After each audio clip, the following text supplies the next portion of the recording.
Hello friends, எல்லோரும் எப்படி இருக்கிறீங்க? இன்றைக்கி ஈவினிங் டைம் ஏதாவது உரைப்பாக சாப்பிட்லாம் போல் இருந்துச்சு. சரி என்ன இருக்குன்னு யோசித்து பார்த்தேன். கடலை மாவும் அரிசி மாவும் இருக்குது. அதை வச்சு அந்த கடை பேக்கரி ஸ்டைலில் ஒரு பக்கோடா செய்வோமான்னு சொல்லி யோசித்து பார்த்தேன்.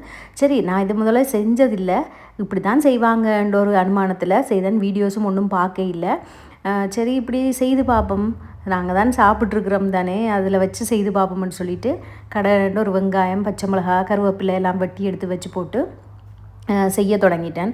ஆனால் செய்து பார்த்தா பிறகு தான் இதுக்கு பேர் வைக்கணும். இந்த A to B ரெஸ்டாரண்ட்டில் அதாவது அடையார் ஆனந்த பவனில் பக்கோடா இருக்கும் சில நேரத்தில், அல்லது இந்த மலேசியாவில் வந்து மெட்ராஸ் பேக்கரி அப்படி இப்படின்னு சொல்லி பேக்கரிகள் இருக்குது, அதில் வாங்கி சாப்பிட்ருக்குறேன். அதே டேஸ்ட்டில் செம்ம டேஸ்ட்டாக இருந்துச்சு. அதனால் ட்ரை பண்ணி பாருங்கள், நம்பி ட்ரை பண்ணலாம். 2 கப் கடலைமா, 1 கப் அரிசிமா போட்டுறான். 1 கப்பில் ஒரு லைட்டாக கொஞ்சம் குறைவாக போட்டேன். 1 கப் போடலாம், பிரச்சனை இல்லை. உப்பு, பெருங்காயத்தூள், இது ரெண்டும் கட்டாயம் போடுங்க. அதாவது பெருங்காயத்தூள் கட்டாயம் போடுங்க. உப்பு போடுவீங்க, பெருங்காயத்தூள் போடுங்க. அதுக்கு பிறகு வந்து வெள்ளைப்பூடை வந்து நல்லா நசிச்சு போட்டுருக்கணும். ஒரு 10 பல் வெள்ளைப்பூடு எடுத்து இந்த வெங்காயம், கருவேப்பிலை எல்லாம் போட்டுட்டு கொஞ்சமாக மிளகாத்தூளும் போட்டுட்டு, முக்கியமான விஷயம் கொஞ்சம் கேஷ்யூ நட்டை உடைச்சி கொஞ்சம் கொஞ்சமாக போட்டு நான் நல்லா கலந்து விட்டுருவோம்.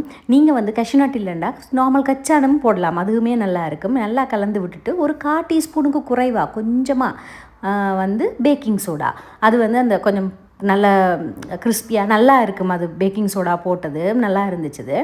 போட்டுட்டு அதுக்கு பிறகு வந்து நல்லா கொதித்த எண்ணெய் அதில் ஒரு 4 டேபிள் ஸ்பூன் அளவுக்கே எடுத்து அந்த குழிக்கரண்டியால் எடுத்து போட்டுட்டு தண்ணியை வந்து கொஞ்சம் கொஞ்சமாக விட்டு பிணைஞ்செடுத்தேன் நான். இந்த பக்கோடா நாங்கள் கடலைப்பருப்பில் செய்யக்கையும் வந்து கூட தண்ணி ஆகிட்டேன்னு சொன்னால் பக்கோடா நல்லா இருக்காது.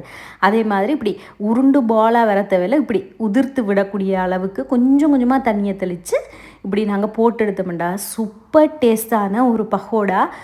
கட்டாயம் ட்ரை பண்ணி பாருங்கள். No fail recipe. நீங்கள் வந்து கெஸ்ட் யாராவது டக்குன்னு வீட்டை வந்துட்டாங்க, அல்லது உங்களுக்கே சின்ன ஒரு டீக்கு காஃபிக்கு சாப்பிடணும்னு சொல்லிச்சுன்னா செம்ம டேஸ்ட்டாக இருக்கும். நான் ஒரு 3 நாள் வச்சுருந்தேன். 3 நாளுமே அதே கிறிஸ்போடு இருந்துச்சு.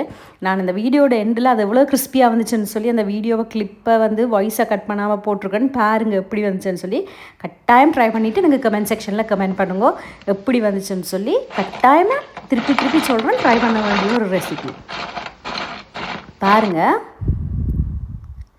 நல்ல சூப்பர் சவுண்டோடு வருது.